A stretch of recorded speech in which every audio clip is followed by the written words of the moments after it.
This is Precalculus Chapter 3, Lesson 1 on page 141. This lesson is on functions and on graphs. Today in Lesson 1, we're going to look and determine, is a relation a function? We are going to talk a lot about domain. We're going to look at some new types of graphs called the piecewise defined, and we'll look a little bit at the greatest integer. All right, so what is a function? What makes a relation a function? Ethan, go ahead. You got this. It has to do with when x is a certain value and y is a different value. Yes, you're on the right track. Every x has one and only one y value. Can y have more than one x? Yes. Y can have more than one x. X must have only one y value. That's it. All right. The real definition is for functions, and I'll draw this on the board. For functions, we have this set of x values. They're called our domain. It's the input that we plug in to some equation. I'm going to call it an equation, such that we get an output or your y values. All right, so we may have what? 1, 2, 3. That may be our x values, and it may be 2x plus 3. That's an expression. And it equals the y value. And we have our output. So this is our range. This is the output. X is our independent variable. Y depends on what x is. We don't come up with y values and then choose x values. We always start with x and choose and then calculate our y values. All the possible x values are in our domain. All the possible y values are in our range. We've already talked about that a little bit. All right, so look at example 1. We're going to determine what's the input and what's the output, and the rule, this in the middle is the rule of the function, okay? All right, so look at A. The amount of income tax you pay depends on your income. What is the input? Yes, Lucas. The amount of income tax. Okay. Wait, no, sorry. Your income. I'm sorry. Your income is the input. Output. Once we have your income, we put it in the IRS formulas, right? And we come out with your tax dollars. That's what I meant. All right. B. Suppose a rock is dropped straight down from a high place. Physics tells us that the distance traveled by the rock in t seconds is 16 t squared. What is my input? Here's the equation, right? 16 t squared. So what's my input? Yes. T. T. T is my input. What is the output? Yes. Would it be 16t to the third? No, let's say my input would be like 3 seconds. Okay. And then what do I come up with? Yes, Jacob? Distance. The distance. The distance that rock travels. Okay, got it? The Weather Bureau records the temperature over a 24-hour period in the form of a graph. Apparently, we have one. The graph, yeah, okay. The graph shows the temperature that corresponds to each given time. What is the input? It's sort of obvious by the graph. Please tell me you know what the input is based on the graph. Laura, what do you think? Yeah, Abby? Time. Time. Do you see the time is on the x-axis? And what's the output? Temperature. Okay, turn the page. A function consists of, I've already told you this. It seems sort of mute to do this after example 1. Your set of inputs, the rule, and your outputs. All right?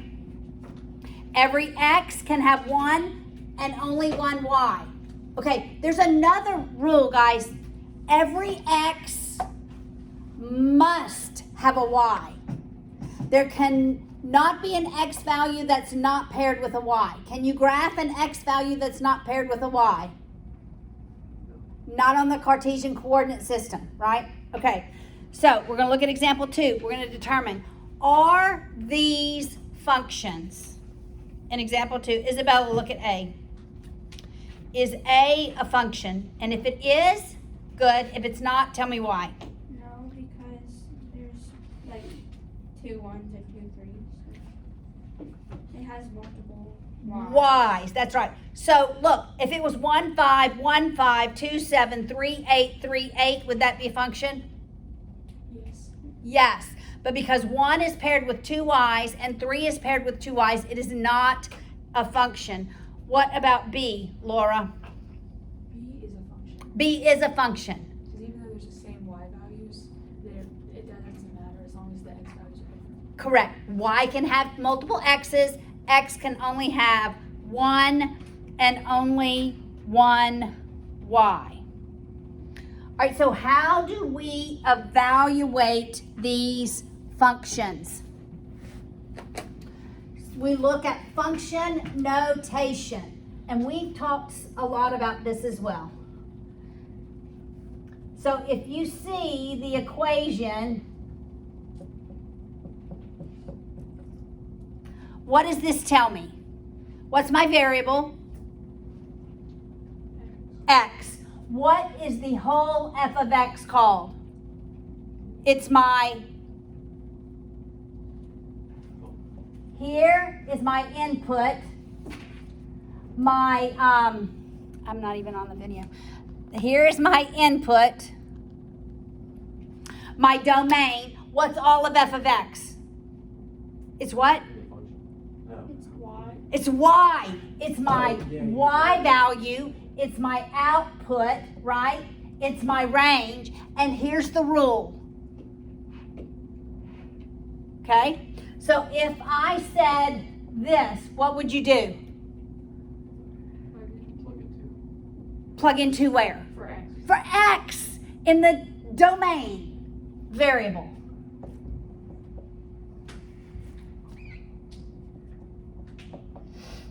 So what is f of 2? 7. What does this tell me? If I wrote it as an ordered pair, it would be 2, 7. Make sense? Okay. So we're going to look at function notation. This is so important. So it gives me the rule. F of x square root x squared plus 1. A says f of 3. What do I do? Yes, Lucas. Plug in 3 for x. All right. So it would be x to the third plus 1. 3 squared. So, sorry. Yeah. Plus 1. So what is f of 3? The square root of 10. Square root of 10. So do you want us to leave it like that always, or do you want us to put decimals? I think I prefer you to leave it in the most simplified form. Okay. All right, who wants to help me do f of negative 5? Grace Ann? So you would do the same thing by plugging in it. So then you'd have negative 5 squared. Is it that? No. Parentheses. What's the difference? What's the difference between this and this? What's the first one? It's negative 5. The negative like Negative 5 times negative 5, which is positive 25. And what's this 5 one? times 5 and then you add. 5 times 5 and the negative stays. This is negative 25. When you are plugging in the value, it goes in parentheses. So f of negative 5 is 25 plus 1. Square root of 26. 26 can't be simplified. It's 2 times 13. Okay, what if it were f of 0? What is that? 1. Does everybody see that? Be the square root of 1, which is 1. Okay, everybody look at example 4. This is such an important concept. It says find a difference quotient. C is the derivative. C is calculus.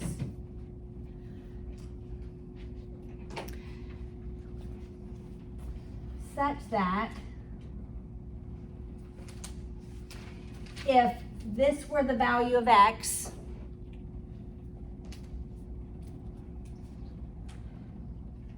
and here I added h value, the distance is h, right?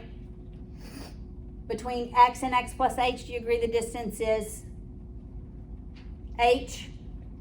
Okay, all right, my output, this is going to be f of x. You agree?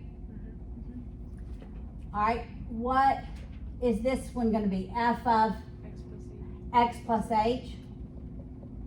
What is the slope? It's the change in y over the change in, look at this, it's the change in y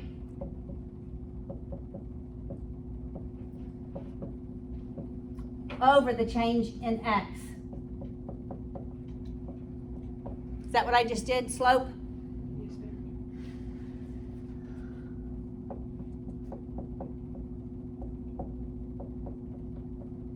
My x's eliminate. Look at C. Look at problem C. Oh wow, it's the same thing. You following me?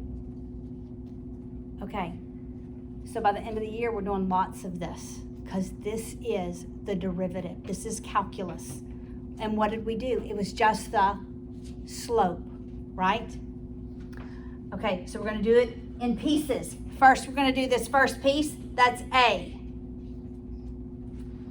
B is the first piece minus the second piece. Are you seeing that? Then C is the whole thing. All right. Here is our function. And what we will end up with is the derivative. All right, so A says find f of x plus h. That means where x is, what am I plugging in? X plus h. So it's x plus h squared minus x plus h. You see how I plugged that in? Where x was? You see where I plugged it in? And then I'm going to add 2. This first term is x plus h times x plus h.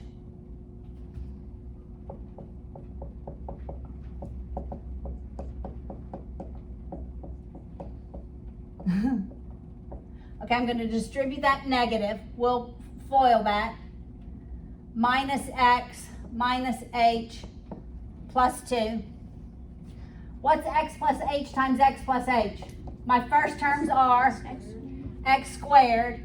My outers plus my inners. 2xh plus h squared minus x minus h plus 2. Let's combine our like. Do we have any like terms? We don't have any like terms, so let's leave it like that. All right. So that's f of x plus h. Yes. So for B and C, I noticed that they didn't necessarily plug. Actually, no. Go ahead. Let's do B. Yeah. Let's work B. All right, B is f of x plus h minus f of x. Okay, do we already have what this first term is? Okay, so let's just copy it. X squared plus 2xh plus h squared minus x minus h plus 2. That's all f of x plus h. Now let's subtract f of x. What am I plugging in for x? X. So it's just going to be x squared minus x plus 2. Following me? Now we need to distribute that negative. All right, so we rewrite this. So it's minus x squared plus x minus 2. All right, let's eliminate what cancels. Something always cancels. My x squared cancels. The x cancels. 2 cancels. So I'm left with 2xh plus h squared minus h.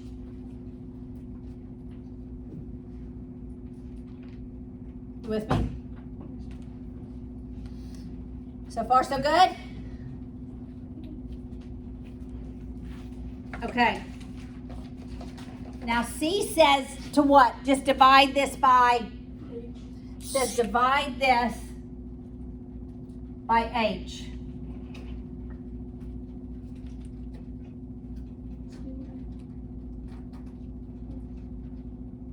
Tell me what you see. Simplify. What do you see? What can be simplified? What can be taken out of every term? Do you see that? Does everybody see that?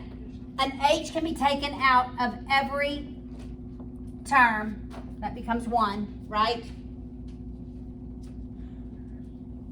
I could have said h times 2x plus h minus 1 over h.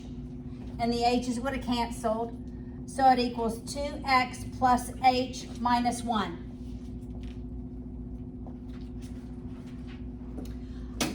I could have told you the derivative before.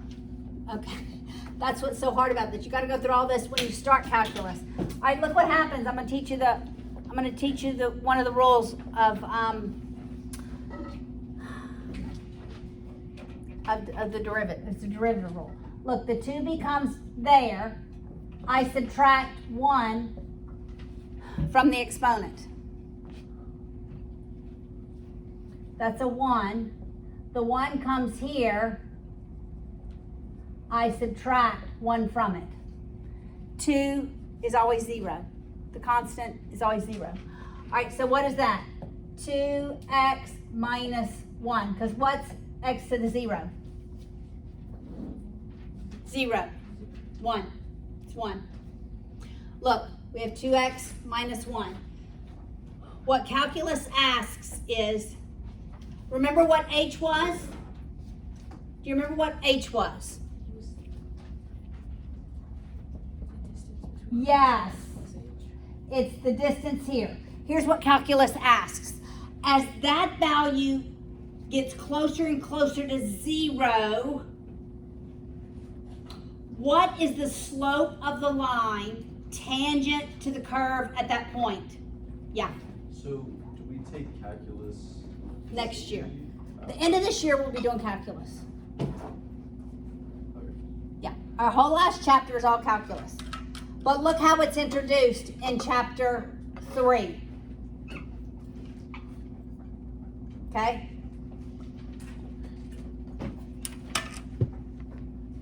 All right.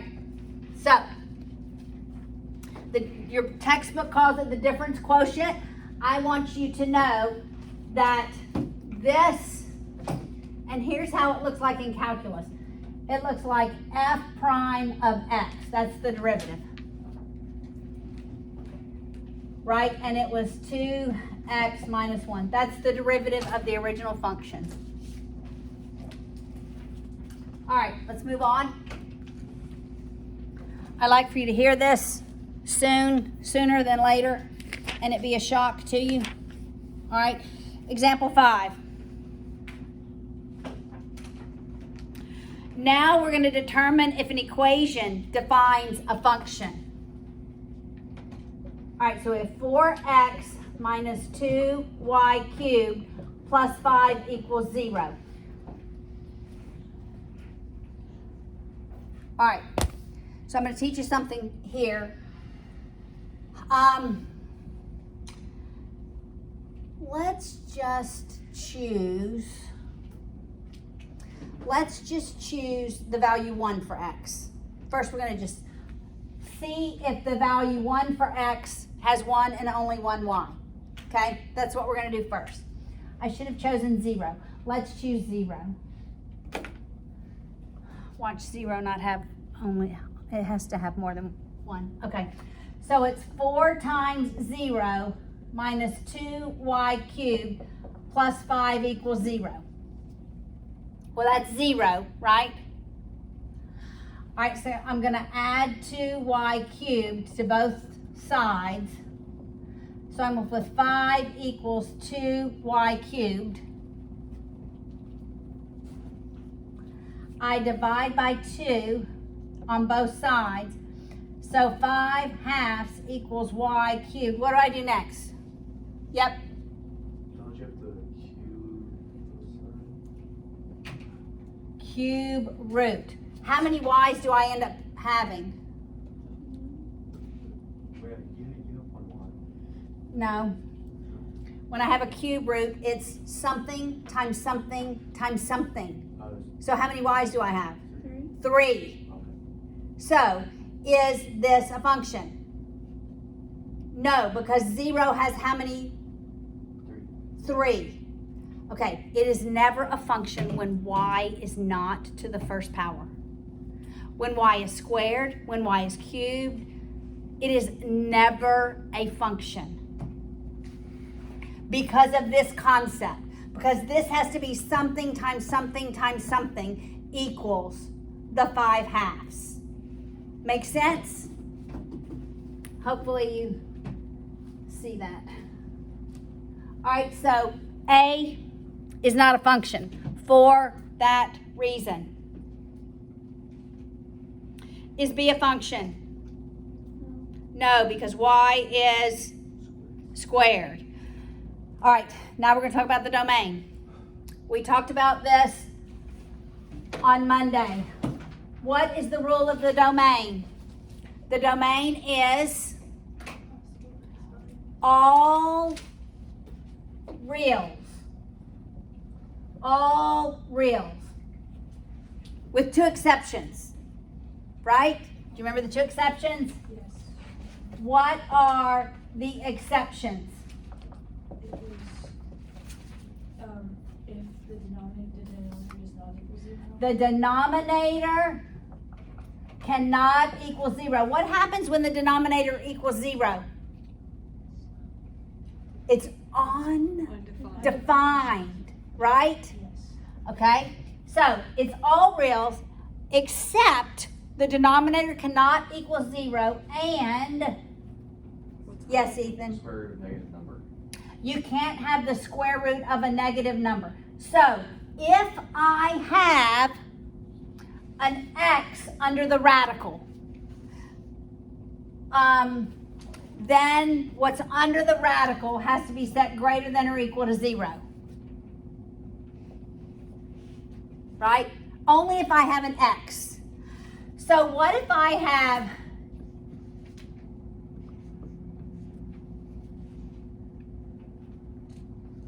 what's the domain of this function?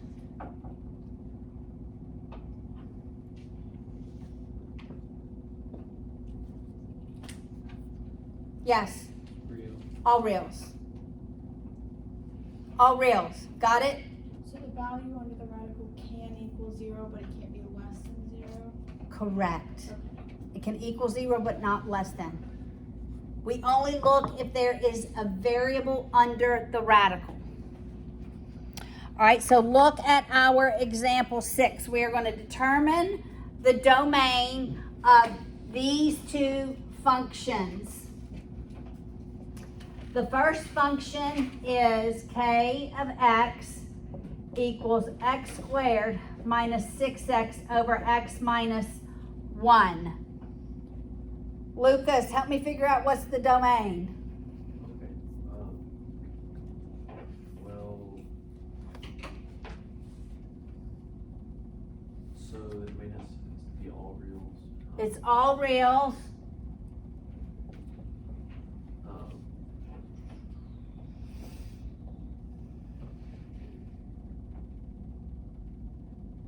Um, so, I guess do you have to test out a number first for the denominator? What can't be true of the denominator?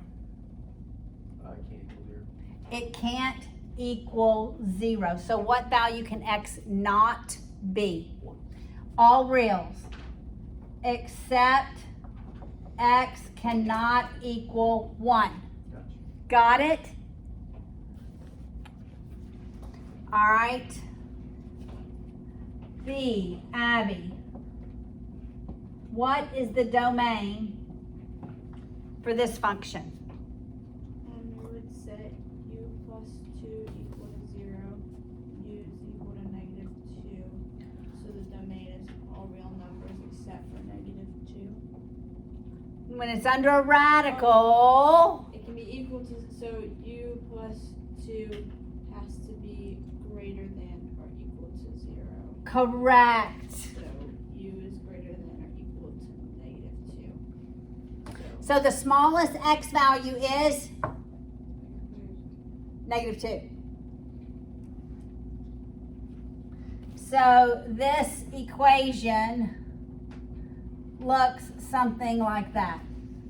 Because it's the square root. We're going to learn all of these. All these equations, we're going to learn how to graph it and move it. Okay? We're doing great on time. So, these are practical applications. Well, there's really only one practical application for the domain. All right, so look at example 7. It says, and we're going to come up with a function.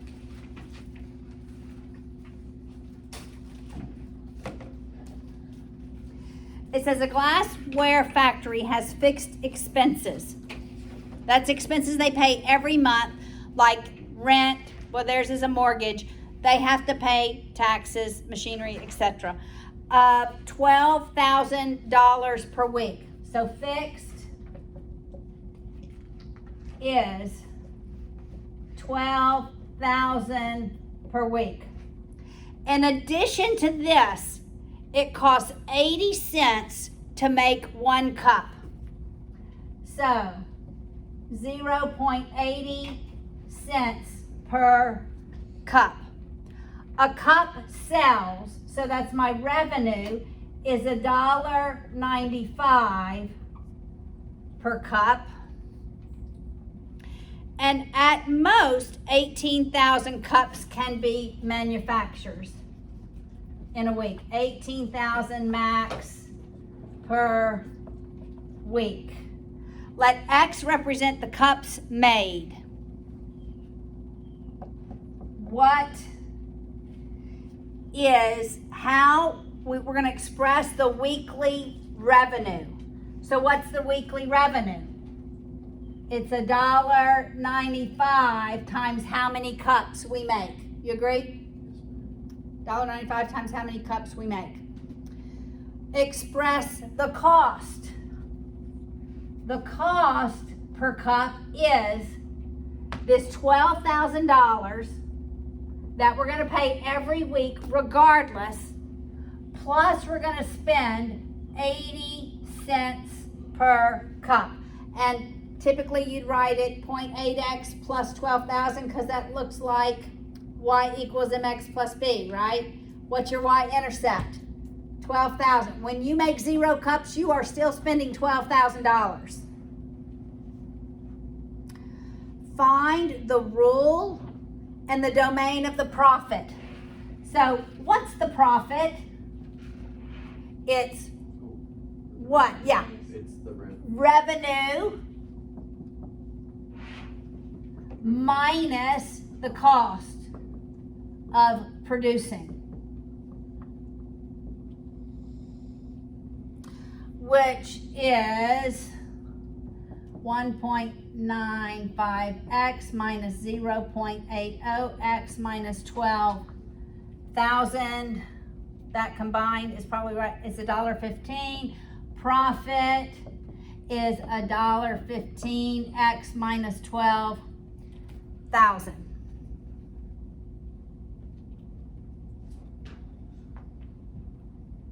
What is the domain per week? Are there any limits? Oh, yes. What? The max per week. Max. So what's my domain? 0 to 18. 0 to 18,000, right? I can make 0 all the way to 18,000.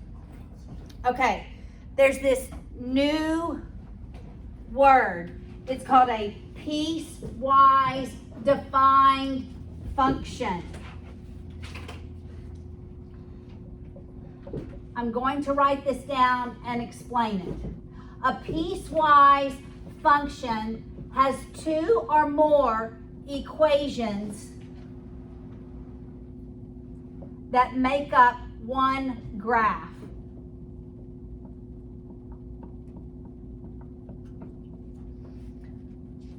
All right, here is the equation in example 8. So let me explain this to you. When the value of x is less than 4, let's go ahead and graph this. Less than 4, so not equal to 4, right? Then the graph is linear. All right, so let's plug in 4, but we're going to have an open indicator because it can't equal 4. So when x is 4, what's the value of y?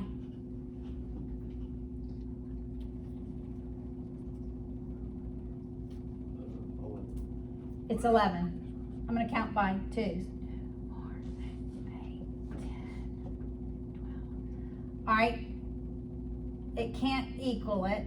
When the value of x is 0, what's y? It's 3. So it's a linear equation here. All right. Between 4 and 10, what shape is this? Parabola. Okay, so between 4 and 10, it's going to look like a parabola that opens up. So when x is 4, what's y? So it's 15, 14, 16, okay, but it can equal it. Okay, when x is 6, it's gonna keep going up, isn't it? When x is 6, let's go all the way to 10. When x is 10, oh my goodness, it's gonna be this big number. It's gonna be 99, right? So I'm just gonna draw it way up here. All right, so it looks like, does it ever go down? It doesn't go down. It just looks like this. Okay, it's that side of the parabola. All right, so guys, look. If I wanted to know what the value of y is when x is 1, everybody look. This tells me the domain. This side of the piecewise function dictates the domain. If I'm looking for 1, I look where 1 is in the domain. I plug 1 into that equation. Did you follow what I just said? So f of 1 is 2 times 1 plus 3, which is 5. Yes? So why wouldn't you plug into both? Because this equation is not defined at 1. Okay. Its domain is limited to between 4 and 10 only. Yes. Got it? Gotcha. That's what a piecewise defined function is. All right, so if I were to ask what f of 6 is, which one would you plug it into? The second one. So what is f of 6? 35. It's 35. So you look at the domain and whichever value it tells you to plug it into, that's the equation you're plugging it into. That's a piecewise function.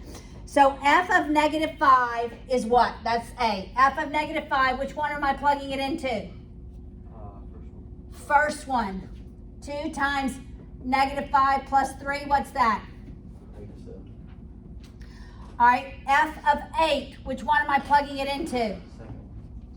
Correct. 8 squared minus 1 is 63. What is the domain of this function? Of the first one. Of this whole piecewise function. So, do you have to incorporate both of them? You have to incorporate both of them. Charlie, what is it? Negative infinity and 10. Negative infinity all the way up to 10. Do you see that? Do you see the domain? It's everything below 4, which goes to negative infinity, all the way up to 10. Okay, there's one other type of function in this lesson. It's called the greatest integer function. Everybody look at the box on page 147. With the greatest integer function, you are rounding, what does it say? Down. You are rounding down. Okay, this is how they calculate electricity. All right, so let's say that's 1, 2, we'll say that's 50 to 100. So maybe between 1 and 0, you're paying $50 a month. But less than 1, right? And between 2 and 1, you're paying $200 a month. So if my electric bill comes in at 1.5, I'm rounding down. You round down. All right? So, f of x. Here is the way the greatest integer function looks. It looks like brackets. Now it's 1 and 1. When I plug in 1, we go to 1. When I plug in 2, we go to 2. All right, so if I were to ask you, what is f of 1.5? Actually, this is going to be down here. You're rounding down. This is what this one looks like. You're rounding down. It's 1. You're rounding down. What if I were to ask you f of negative 1.5? You're rounding down. Negative 2. Okay, keep that in your brain. All right, so look at A. What's f of negative 4.7? Negative 5. You're rounding down. What's f of negative 3? Negative 3. It's a solid. What's f of 0? 0. 0. What's f of 5/4? 1.25, so it's 1 is 2. 1. No. What's f of pi? 3. Okay.